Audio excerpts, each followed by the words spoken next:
Holy cow. Hey there, Agents of S.H.I.E.L.D. fans. Welcome to another episode of the Agents of S.H.I.E.L.D. After Show on AfterBuzz TV. Tonight, we are talking about Season 4, Episode 6, The Good Samaritan. We've got a very special guest joining us tonight. Stay tuned. You're tuning into the destination for TV superfan discussion, AfterBuzz TV. And now, let the buzz begin. Oh my God, you guys.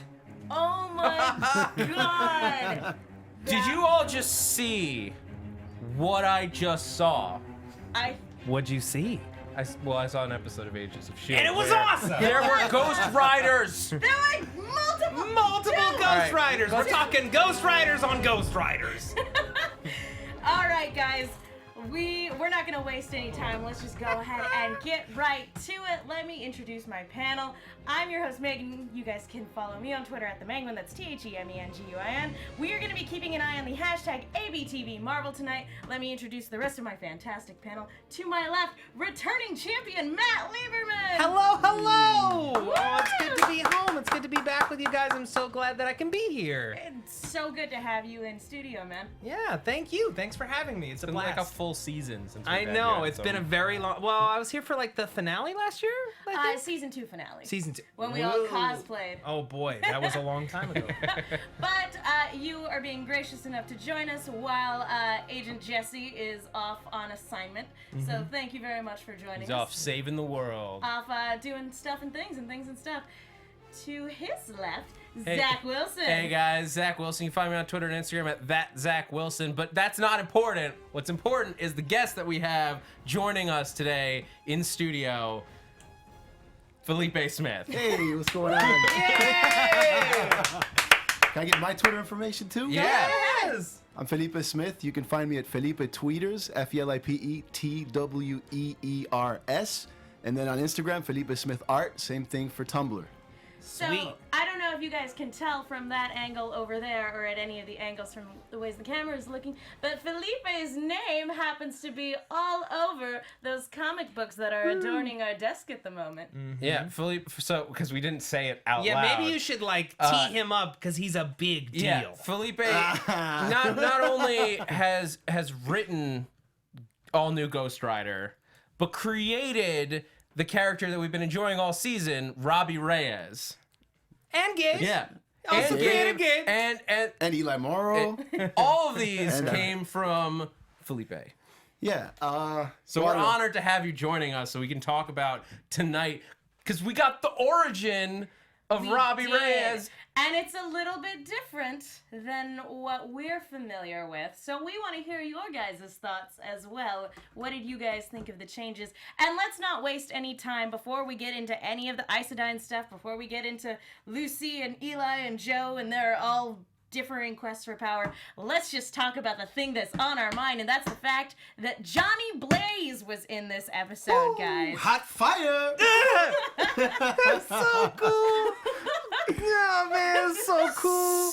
You didn't need to do it, but you did, didn't you? To be fair, we don't know. Well, no, we do. 'Cause we saw, I was gonna say like, Don't take this away from me, I was Zach. gonna I've say been like back it for could have 5 been. minutes. It could have been Danny Ketch. Like the leather jacket doesn't. It like I mean he doesn't have spiked studs on his jacket. That's but, true. But But he also wasn't wearing a stuntman jumpsuit. yeah. That's true. But the basement from last week that where the Darkhold was in, since we assuming that this is I all did not connected. notice that. That's, There was not only the Quentin Carnival poster and the leather jacket, but there was also a stuntman's helmet on one of the shelves. So, Nice. So they're like being very clear about who's in yeah, whose house that basically, is. long story short, Johnny Blaze had the Darkhold in his basement. They steal the Darkhold, and presumably he's in Los Angeles at this point to try to find it. Comes across Robbie Reyes instead. Very interesting turn of events. So here's the question, though. Is this like just something for eagle-eyed fans to be like, okay, this tracks, there's like this sub-story, or are we going to at some point see a true Johnny Blaze involvement? I hope so. I mean, that Fight! It happened in the comics. Ah! Second story arc. They fought, and it was wonderful. I feel like there's no way that you can't at this point. Like you can't show that and then just like And not go have him there. back. And Shield's Yeah. very good at like they're not going to show you something that they're just going to ignore. But it's Except maybe Graviton. No, He's but it was- always Oh the yeah, only still one. waiting for him in the basement. he never came back. It's gonna be like the very last episode. He's just gonna bust I out. bet just in the writers' room on the whiteboard they just have circled up in the corner Graviton question mark? Do we ever? But Maybe. It's too powerful of a yeah. villain to bring back. But the thing is that I figured that one of the reasons why they brought in Robbie Reyes in the first place was not only because of the fact that he's a compelling character and because he's beloved by so many different Marvel fans, but also because I kind of figured that a lot of Johnny Blaze stuff was tied up in licensing and all that other kind of weird, ethereal, like, stuff when it comes to Marvel licensing of its characters. I kind of figured that they were like, okay, you know what? We can't use Johnny Blaze. Let's go with Robbie. Everybody loves Robbie. But here, knowing that they had the rights to use Johnny Blaze in the first place, and they went with Robbie Reyes anyway, I'm like, yes, good job, Marvel. That was a great decision. I don't that's think gotta- anybody could have been yeah. more excited about that than me. Yeah, that's was what I was like, gonna no. say. Like nobody could be more excited about that than you, man. Yeah. Yeah, let's talk about this a little bit. When Marvel first approached you about working on Ghost Rider, how did they approach you about it? How did they pitch it to you? Well, I got an email from my editor, Mark Panicia, who I met 10 years prior to that with my first in working for a different publisher, doing my first graphic novel series. At the time, I already had a job working at Nickelodeon designing characters for Teenage Mutant Ninja Turtles. And I had just been promoted to character designer. I was working in the storyboard department as a revisionist.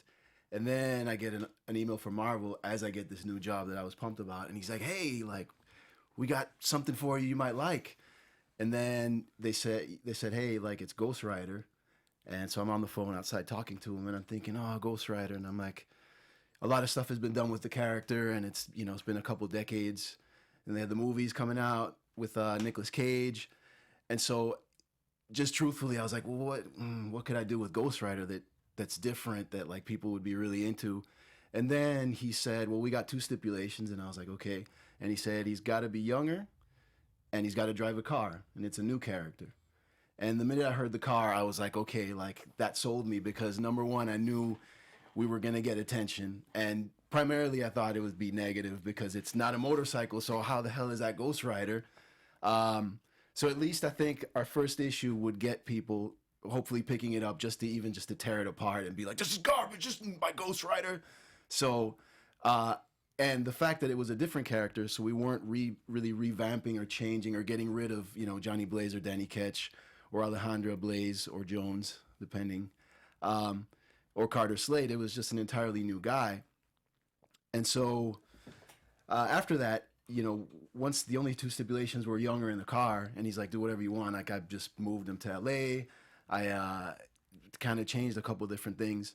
And part of the storyline was that he's not really a spirit of vengeance. He's not technically not a Ghost Rider. So that's why he looks different. He doesn't have a human skull. Like he has things that are similar to the traditional Ghost Riders in terms of flames and the vehicle in flames and everything. But at the same time, a very noticeable thing at first is that he looks like, some people think he was wearing a mask. He's got like this metallic thing with like a hole with the fire coming out. And the whole idea was that he's not a spirit of vengeance. And so his transformation is somewhat different from a traditional Ghost Rider. He's the fusion of a muscle car, which is the 69 Dodge Charger RT, a human body, which is Robbie, and then a satanic spirit, which is Eli Morrow in our comics. So his head is actually a metallic engine skull with a blower on the forehead and vents in the back. And that's why it looks that way, and it doesn't look like a human skull, because it's not the same transformation as a spirit of vengeance. So he has to look different. Also, his powers aren't the same as a Ghost Rider. He doesn't have a penance stare. There's a lot of things he does not have, but he does happen to use chains. There's certain things that, my idea was that if you're going to have some kind of satanic power aiding you in doing things, there's going to be certain similarities, like the Hellfire, maybe a weapon of choice. But Robbie goes for car shop tools. So he uses ball peen hammers, wrenches, the chains, all things that you'd find in a garage. And yeah, I mean, we took at first talking to editorial at Marvel. They're like, "Hey, how's this? This is not a Ghost Rider. Like, what's the title of the book? It's Ghost Rider." And I quickly said, "Well, there's also All New in there, and we got to make that count for something as well, So It's so completely different. yeah, like I put my All case. new. Yeah, it's all new. It's not even what you know. Well, my whole thing was I figured, there's people who've read every single issue of Ghost Rider. And when you're a fan of Ghost Rider, my first Ghost Rider was Danny Ketch in the 90s. And it was actually a series in which he was not a Spirit of Vengeance anymore. It was Ghost Rider and Johnny Blaze, Spirits of Vengeance. And Johnny Blaze had passed on the Spirit of Vengeance to Danny Ketch. And now he was just a human with like long hair and like shades and a trench coat and stubble, like super 90s. Like he looked like Lorenzo Lamas with like shades.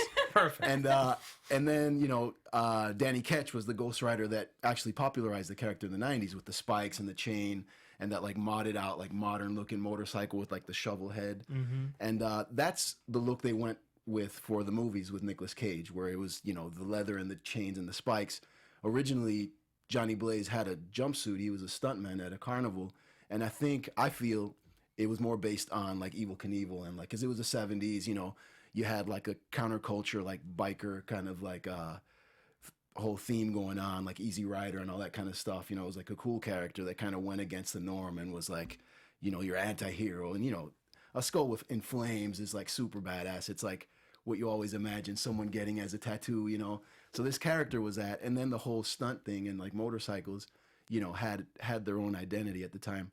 So, now with this, it was just trying to, do something that was relevant to us right now. And of course, cars became very popular and, a lot of car shows, and you had like the Fast and Furious franchise. And like, it was something where, a lot of the youth is really into like these things. And of course, being on the West Coast, low rider culture and, just modding your cars and just street racing in general. Like I wanted to kind of involve all of that into the design and ultimately the character. I figured, well, if we're in LA and where are we going to do it? Are we going to make it Hollywood or like something like that? Or are we going to go more LA and the kind of LA that you don't normally see in movies or on TV shows? And I thought East LA is like super LA. When I first moved out here in 2001, a city with palm trees. It was my first time in a city with palm trees and power lines and everything. And just like that image, I thought was really striking. It's a very big part of LA's like identity visually and like just vibe wise. And when you see the movies, it's like palm trees and beaches and like kind of something else, or like Sunset Boulevard and like the Strip and that kind of stuff, nightclubs. I wanted to make it a little bit more kind of gritty and like everyday LA, where you got like certain neighborhoods with like, rubbish lying around and like maybe a couch on the sidewalk and kind of the LA that people who live here know really well. And so the Tread Moore was our first artist in the first story arc, Engines of Vengeance. So the first 5 issues. He's co-creator with me on Ghost Rider. When I did the initial sketches for Robbie and an all new Ghost Rider Transformed, and then we picked the car. And I went with that Dodge Charger car. It's been in all sorts of movies and TV shows. One of my personal favorite TV shows as a kid was The Dukes of Hazzard. And the General Lee, which was an orange Dodge Charger, same year, 69, with the strip tail lights and the partition in the front. Those are just the differences. If you look at the cars, the 79, the 70, or the 69, the 70, and the 68, one of the main differences is the tail lights and the partition in the front. And the reason I liked the one with the partition was, well, first of all, cars have a face to them with the headlights. Yeah. But the Charger's headlights are hidden. So it's already a scarier car. It's like it's blocky and square and like strong looking, and it doesn't have a face. So it's already, scary. And you make it all black.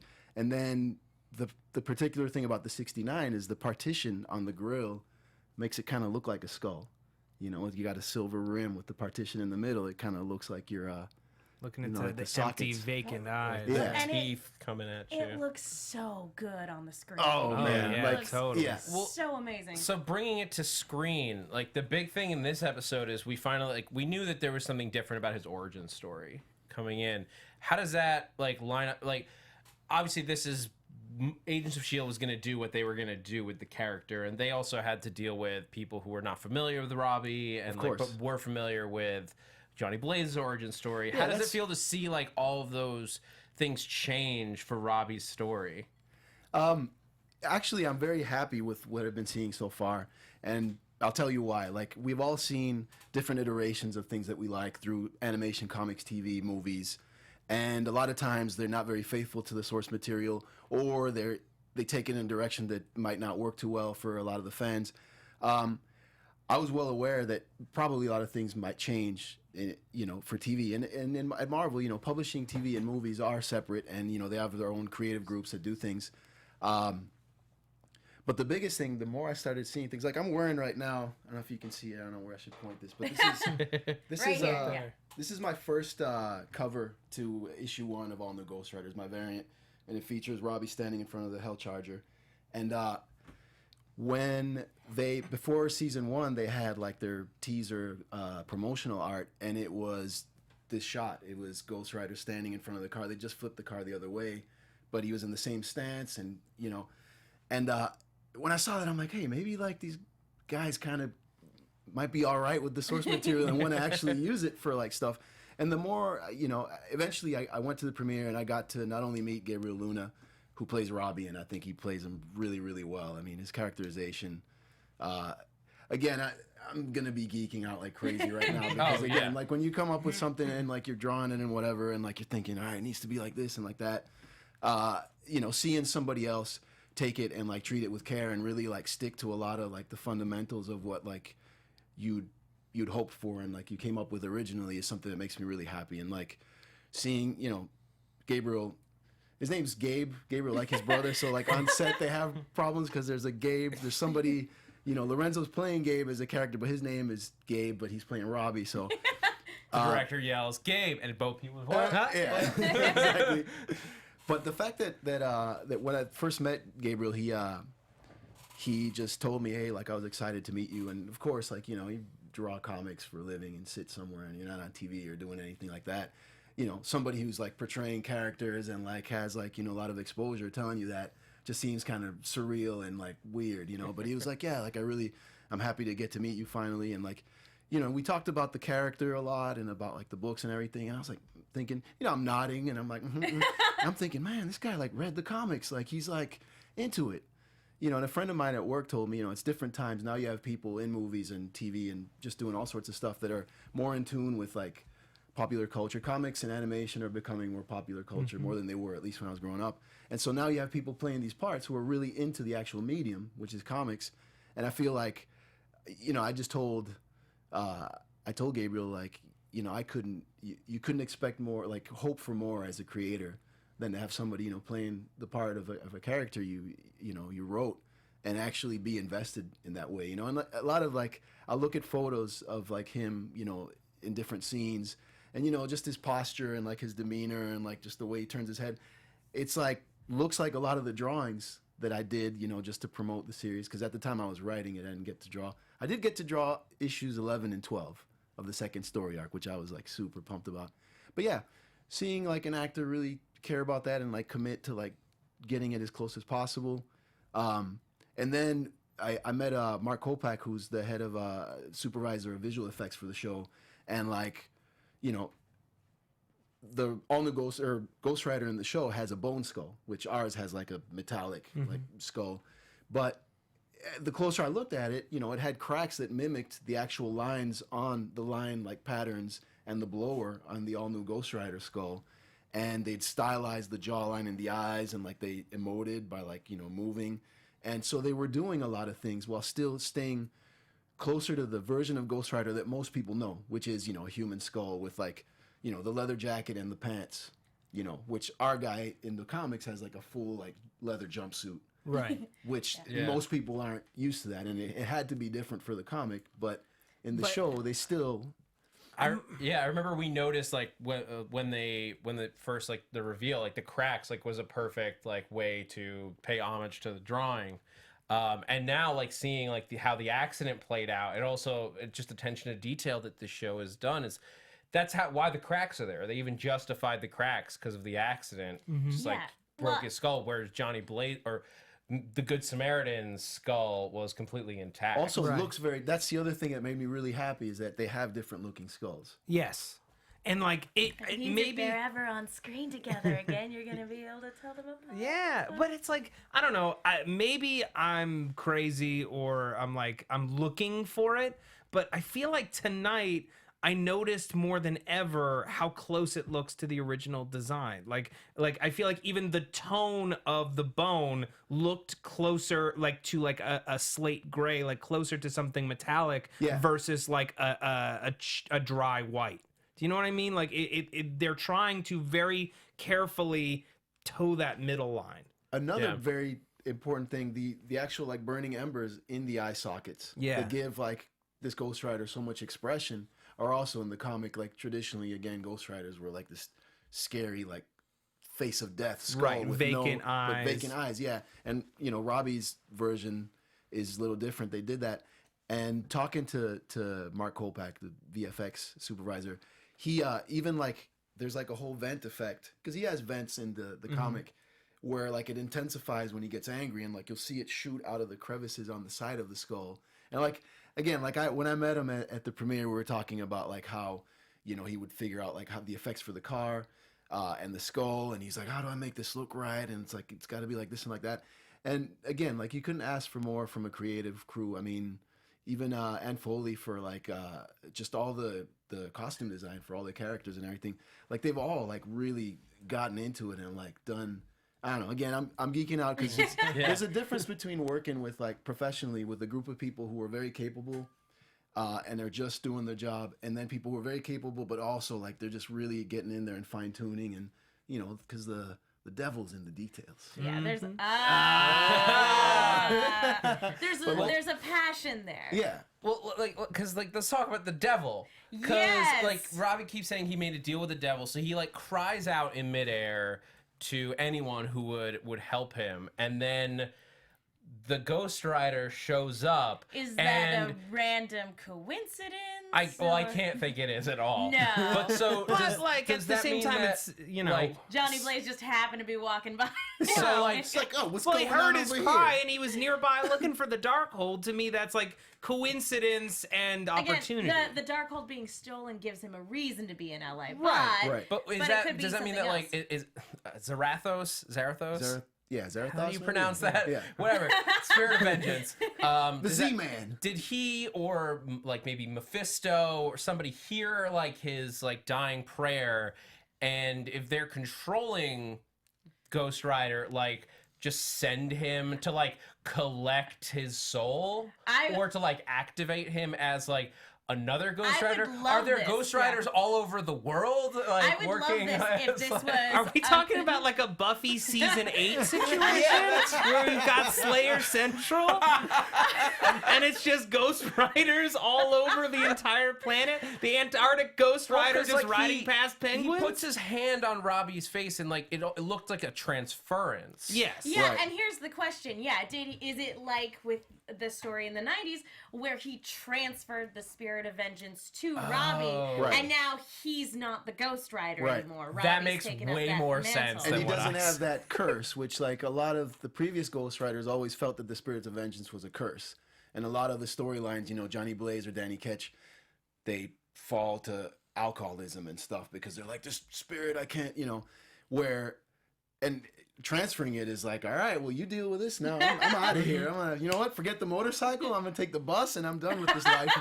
And like, you know, whoever has the new, you know, the spirit now Not has my to deal problem with it. anymore. I mean, know- that would be great because then we could see like Johnny come back later in the season too. Right. He doesn't Wearing have the his power trench anymore, coat. but he's And like his shades. Oh, and he's got a mullet now. He went full 90s all of a sudden. Like, he's like, I'm back, guys. Full on throwback and then just have everyone doing quips about how 90s he looks.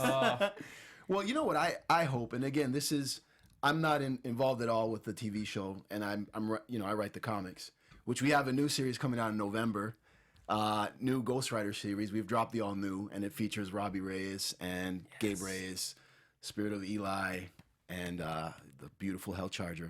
But one of the things I do, which I can't help but do, is when I'm watching the show, I'm looking at the differences, right? Like Uncle Eli is alive. and he's a good guy in the beginning, and he took care of him. Or all of a sudden, so we thought. right. Dun dun dun. But yeah. like I see those things, and I'm like, all right. But my biggest thing when creating Robbie Reyes was he has to, in some ways, he's kind of the antithesis of what Ghost Rider is, because he's not a righteous spirit of vengeance that's on Earth as a weapon against injustice and like the wicked, but rather he's the opposite. He's the spirit of a serial killer that like brings Robbie back to life to continue his killing, you know? So he's kind of like, you know, Chucky, and he can't find, you know, like Charles Lee Ray, the serial killer, Although who can't find a human. instead of being in a toy store when he dies, Right. He's happened like- to be in his car. Yeah. Well, yeah, Right. 'cause he was dying in his car. Like that's the thing. In the comics, Eli is like double crossed by the Russian mob that he was a hitman for, and so he gets shot and he's running away in this car and he's dying, and he's like he has the knowledge to pass on his essence into another living body and you know and live forever, but he's stuck in this car, and in a moment of desperation he leaves it in the car. So he's stuck in this car's haunted. And then Robbie takes it. In the comics, he races, dies, and then the spirit revives him. And because blood ties and Ghost Riders, Eli is his uncle. We find out later. But the biggest thing for me is when he meets Johnny Blaze in the comics, there's this big thing where Johnny Blaze is like, he's seen Robbie on TV in the news because there's a big showdown in like Hill Rock Heights, which is his fictional East LA neighborhood.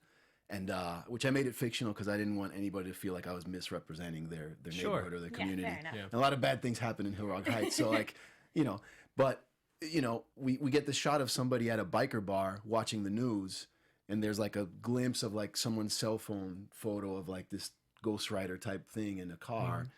And like this mysterious figure like puts down his beer without even drinking it, pays, and then leaves and heads from New York west on his motorcycle. And you're like, who could that be? And eventually when he meets up with Robbie, he's like, well, you're not a spirit of vengeance. Like, who the hell are you? And I think eventually he finds out that there's two human souls inside this body, and which normally it's the pairing of like a spirit and a human, you know, and a Right. human Instead, spirit. And two not- But now you humans. had two humans in there, and he's like, one of them is good, the other one is very evil. Yeah, and not to mention Eli's in the driver's seat when this When that- meeting Yeah. happens. Yeah, Well, and so- it doesn't go well. Yeah, so Eli in the show is like he's like sort of obsessed with the dark. There's like a Gollum vibe Yeah. to the dark. Yeah, here's the thing. Was Eli always a corrupt jerk, or like is it the Darkhold just bringing out the worst in him in the same way that it brought out the worst in Lucy and I Joe? think that's what it is. I think Eli Right. starts out as like a good guy that takes care of the I don't Reyes know, boys. The comics have me inclined to believe that he's just a monster through and through. Well, you know, here's another thing about the difference in the show, right? We see how Gabe ended up in the wheelchair. Sure. And Yeah, in the comics, it's way darker yeah. because it's Eli is still alive. Eli is Robbie's dad's brother. It's his half brother. That's therefore Morrow as a last name. But and I won't reveal too much more because I have to do that in the comics. But Eli had a problem with Robbie's mom. He didn't like her. He felt that she got in the way of his relationship with his brother. They had a relationship very much like Robbie and Gabe. And Robbie's dad behaved as Robbie does to Gabe. He was Eli's older brother who took care of him and spoiled him and Looked whatever, after him. and looked after him. And so when, you know, Robbie's mom came into the equation, then like Eli had a lot of problems with that. And she was pregnant. Robbie was a kid and she was pregnant with Gabe. And then when Robbie's dad wasn't around, Eli pushes her down the stairs hoping to kill her. But she survives, but then Gabe is born with a certain condition, and that is Eli's fault, which he reveals in the comic. And Robbie is now stuck with the spirit inside of him of someone who he really hates because he's seeing the person responsible for, you know, for Gabe's condition and with him constantly. Right. Now, in Agents of S.H.I.E.L.D., Robbie has another cross to bear, which is that Gabe's condition is his fault because he took him on this race, and he's like, watch me win this race. Or at least he interprets it as his he fault. feels- because yeah, we he's know like, what happened. Come along, yeah. But But it's interesting that still, in a way, it's still Eli's fault because Eli became corrupted by the book and Right. started competing with Joe to obtain control over Yeah. her. But it was also, it was like a really awesome scene. I think it's my favorite, one of my favorite scenes of the season so far, and definitely my favorite Robbie Gabe scene, where Gabe basically says, "You can't put all this stuff on me." Oh, Yeah. yeah. When You he can't- says that was that. So cutting and so true, and it really speaks to like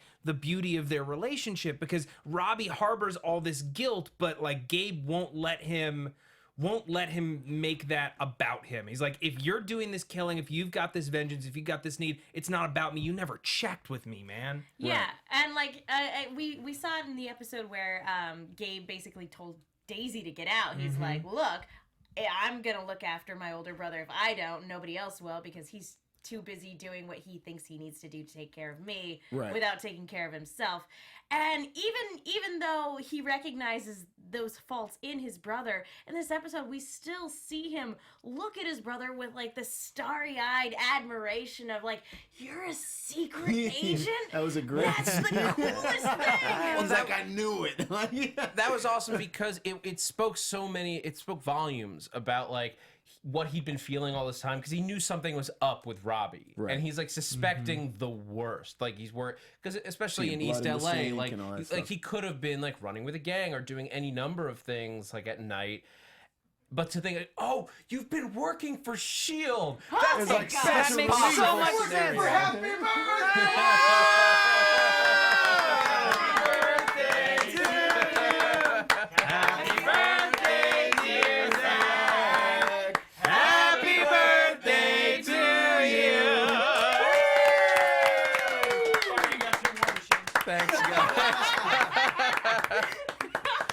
Well, one of them can't walk, so it works. Perfect. Much like our managers and directors just burst in. S.H.I.E.L.D. also burst in. Megan's just like, we got no time for this.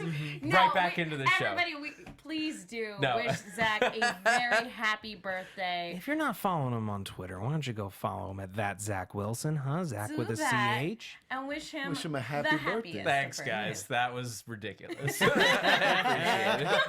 appreciate it. For those listening, Jesus! A wild Stephen Lemieux just ran in here with a knife! we were just talking about a character We just who wanted to like talk was covered about- in blood Yeah. and like was a potential secret agent, and then our And he producer just rushed in ran here with a knife and threw it at Zach on his birthday! All right. You never expected so much excitement on your special day, right? I didn't think like I was gonna need a spirit of vengeance to like bring me back to life, much the way that Robbie came back to life. Exactly. But yeah, I don't even remember what I was Segue. talking about. But yeah, I it's like relief on Gabe's face. Exactly. Right. Of course, as I mentioned, surprise inspections from the director. The director, and this is the most angry we've seen Jeffrey Mace in this series so far. Because And dare I say, I don't like him when he's angry. all All right, fine. I'll go hide under the table. Thank you very much. No, that was fine, man. I stand with you on that one. This was one of those moments where I like sat back from the TV and was just like, what is this time that we're living in as comic book fans? On national broadcast television, in live action, with amazing production value, the Patriot just fought Ghost Rider. What? What? and got his butt kicked. It's not like Spider-Man and like Captain America were like fighting bad guys. Ghost Rider, Robbie Reyes Ghost Rider, and the Patriot just had a battle on a S.H.I.E.L.D. jet. Yep. Yep, that is a That's thing the world that How happened. about that containment unit?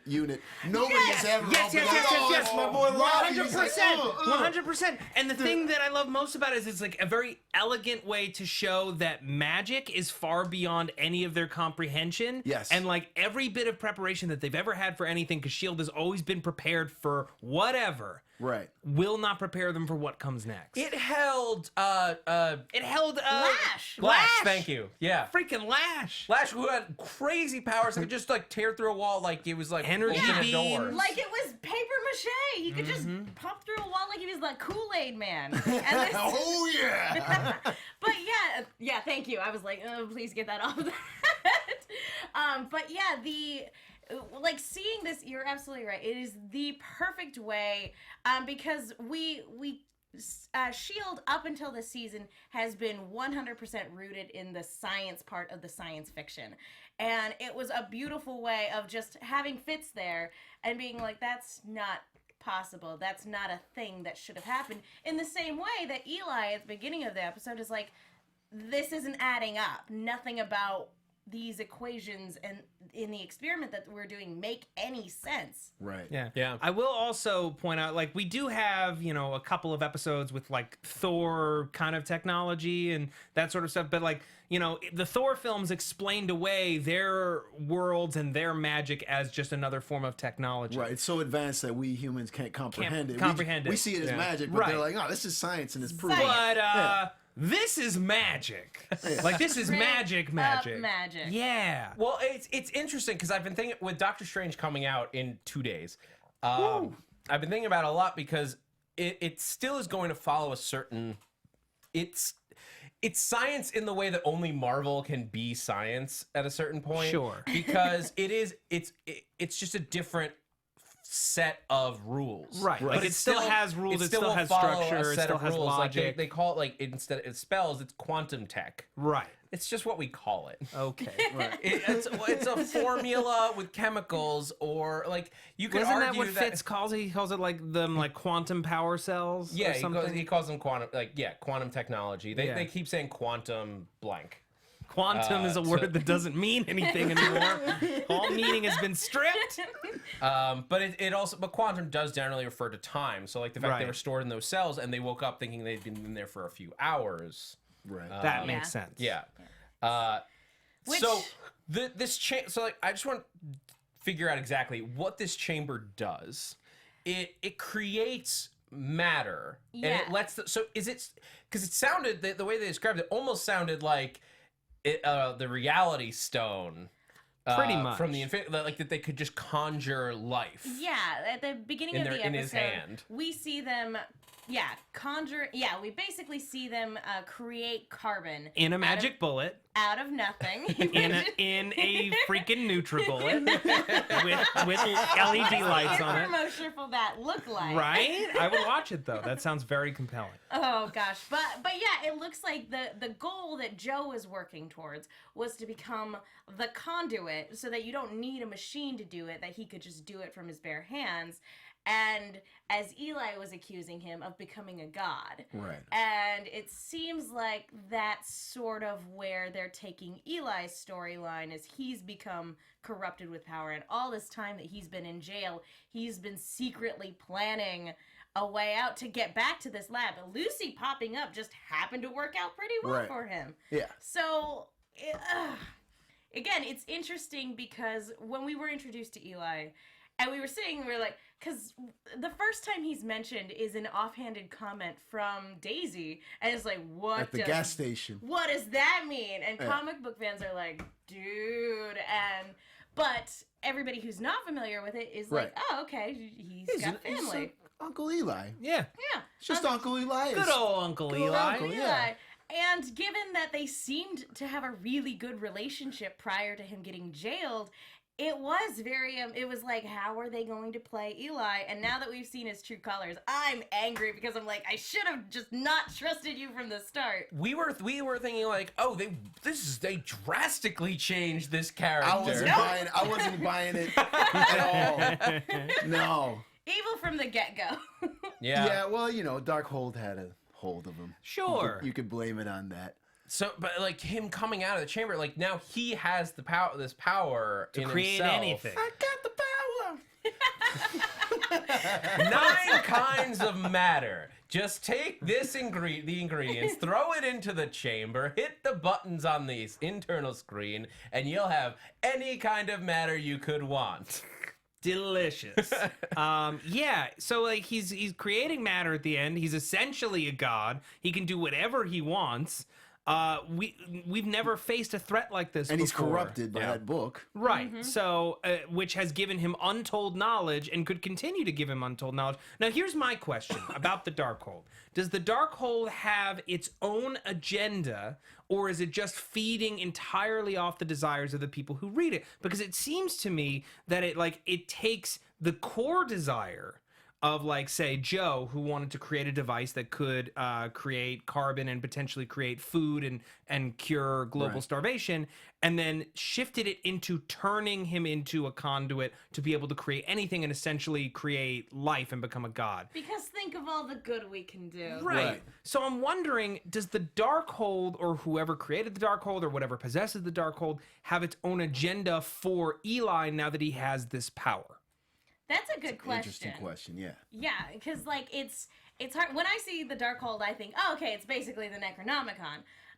But like it's hard to say whether or not like the book can steer somebody in a certain direction. Well, we see that, yeah, we saw the scene where they both see different languages and they're looking at it at the same time, and so one of them sees German, the other one sees English, and I personally feel, again, I could be completely wrong, but I think this book reads. Yeah, wasn't there a line like, are we reading it or is it reading us? Right. I think it's definitely reading whoever's holding it and like kind of finding the word. You know, everybody, we got things we want to better about ourselves. I think the Darkhold grafts onto like the worst parts of us and like.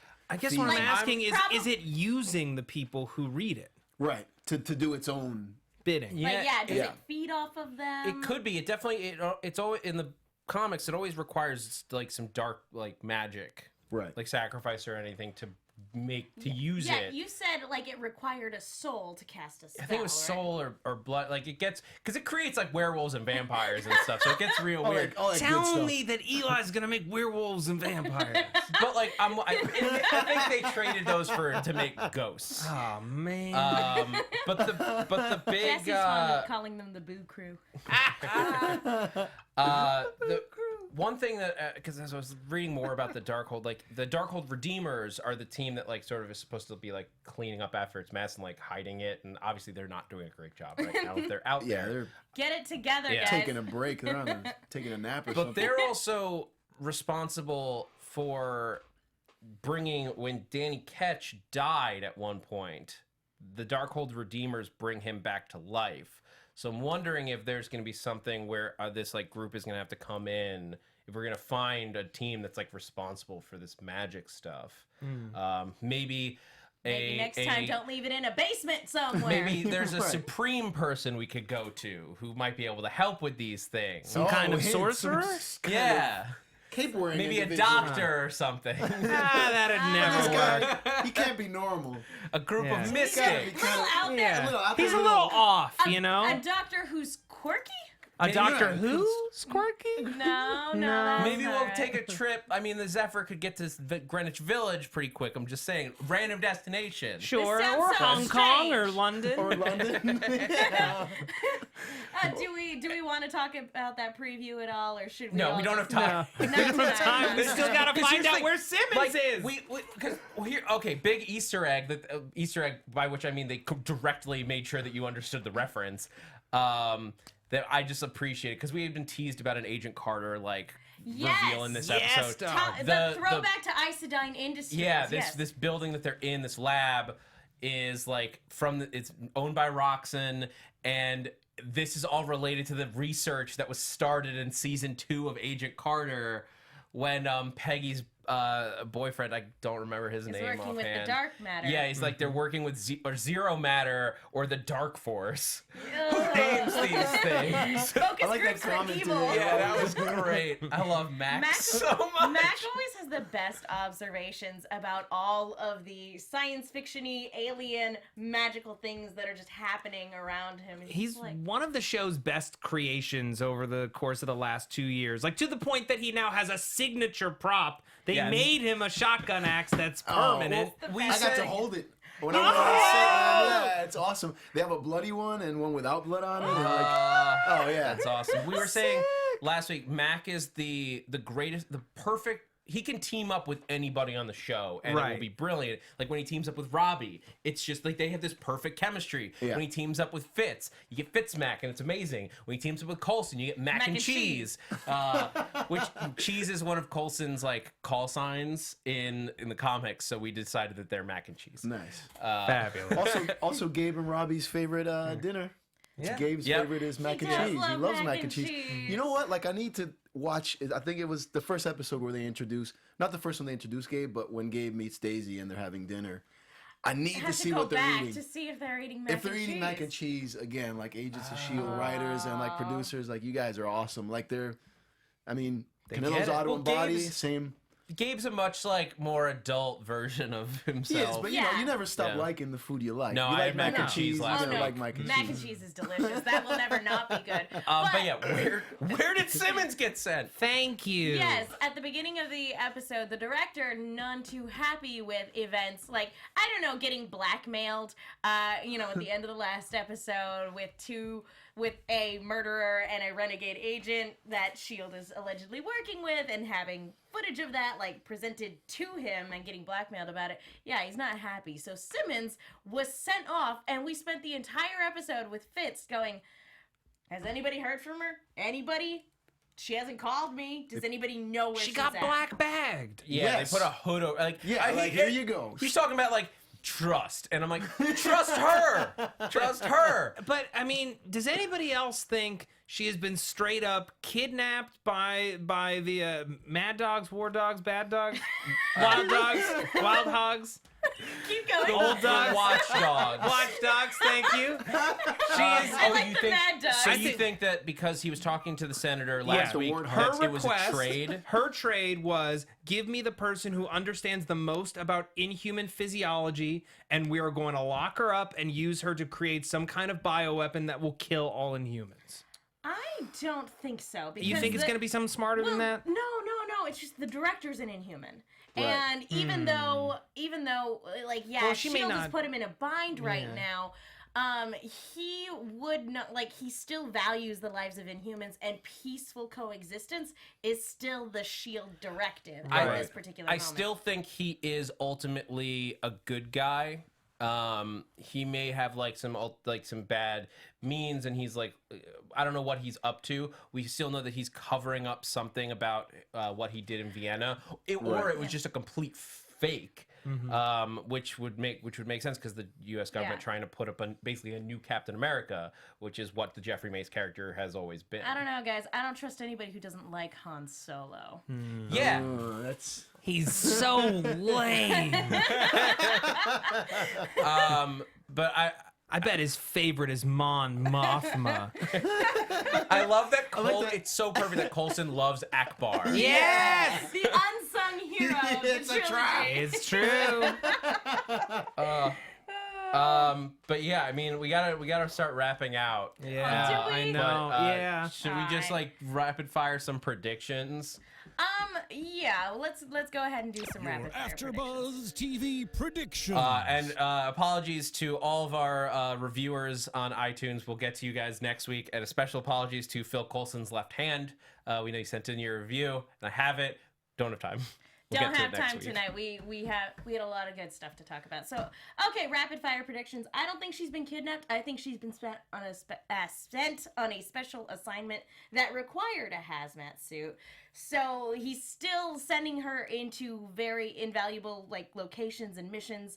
What that would be, I assume maybe the Watchdogs did something, or they have a hideout somewhere, or they had stored a biological weapon somewhere, and she's going to disarm it. Okay. That's what I think.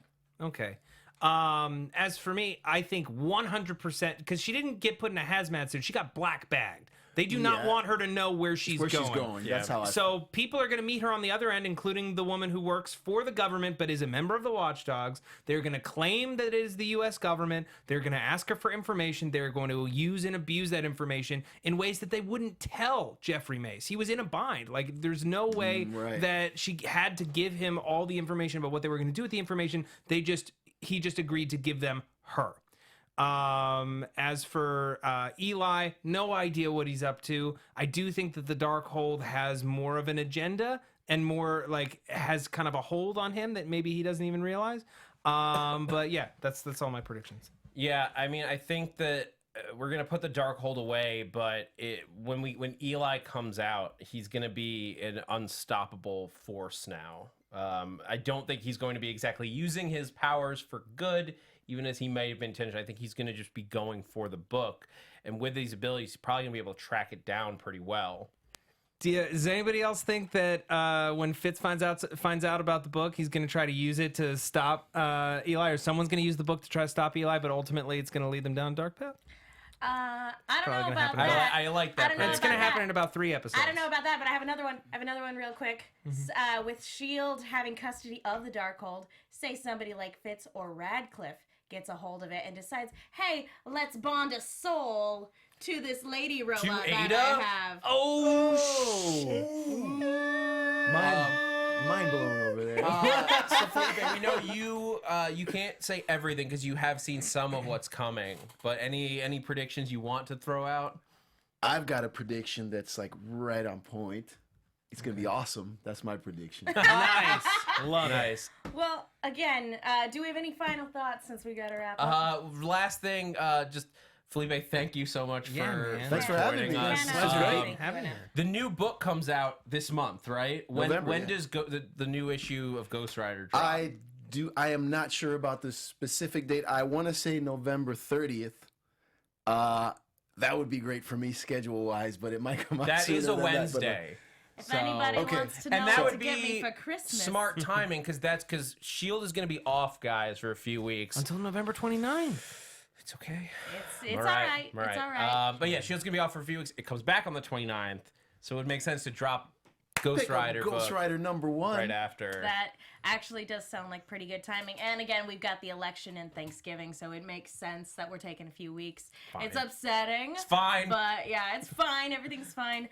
But again, Felipe, I cannot say thank you enough. Thank you, appreciate for coming in. Do you have any other upcoming projects that you can talk about that you'd like people to know about? Yeah, actually, well, Ghost Rider #1, November 30th, tentatively, or at least I think. Drawn by Danilo Beirut, written by me.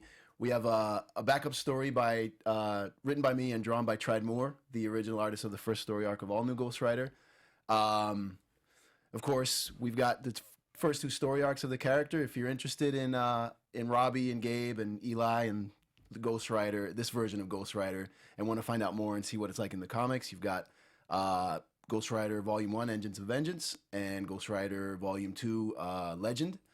You can pick those up. And then, yeah, November, if you can join us for the ride with the new series, that'd be great. Now, really important question. Does Robbie's hair look like it does in the first issue? In this new She version? misses new the one? blonde. Oh, well, I Robbie's really changed love his- Robbie's hair. Yeah. Well, Robbie switches it up. He's had different hairstyles throughout the 2 story arcs. At the end of This is Volume important. 2, he had like a new one, like just black on top. Yeah. And he's got the marks of the skull of Eli on his forehead and the sides. The Well, you'll scars have to are stay so tuned good. and see. All right. Oh, well, again, thank you so much for joining us tonight. Matt, thank you as well. Thank you for having me. It's really been a blast being back. I miss you guys, and it's just been really nice getting back to the old AfterBuzz team. Yeah. It's been great. It's yeah. been great. So yeah, let's go around the table. Felipe, where can people go if they want to find you? You can find me on Twitter, Felipe Tweeters, FELIPETWEERS, or Felipe Smith Art on Instagram and Tumblr. Zach. You guys can find me on Twitter and Instagram at @ZachWilson, ThatZachWilson, and also check me out on the Popcorn Talk, our sister network, where I do Marvel movie news on Tuesdays as the voice of Doom, and then Sci-Fi Weekly, which has moved to Sunday afternoons at 3 p.m. We're having our election special this Sunday, and we're asking the question: are we living in idiocracy? That sounds amazing. Matt? You can find me over at SourceFed doing the news on Saturdays. SourceFed Nerd, we're doing a show called Superhero Smackdown. It's a spiritual successor to our show Superhero Roundup. We take the 4 DC shows, if you watch any of those, and we fight it out to see which one won the week. every single week. You had to take Agents of S.H.I.E.L.D. out of the running because it would have won every week, and it just would have been a foregone conclusion. But that's every Friday at 1 p.m. Pacific Standard Time live, and then it lives on SourceFed Nerd. And then also sketches on Nuclear Family. We just did a sketch in 360 VR with brand new spatial audio technology based around The Purge. We're really proud of it. So if you want to go check that out, youtube.com/nuclearfamily. Awesome. Well, again, thank you guys so much. Thank you. I'm Megan. You guys can follow me on Twitter and Instagram at TheMenguin. That's TheMengun. I'm also on a bunch of shows here at AfterBuzz, and I write articles for The Movie Chick. That's Chick with 2 Ks. Be sure to check those out. Also, earlier today, I was on TV Fights, so be sure to go to Screen Junkies Plus to check out that episode. It was a ton of fun. Again, thank you, Felipe. Thank you to everybody in the hashtag and the live chat. You guys are fantastic. Thank you all so much for watching. We will see you all next time.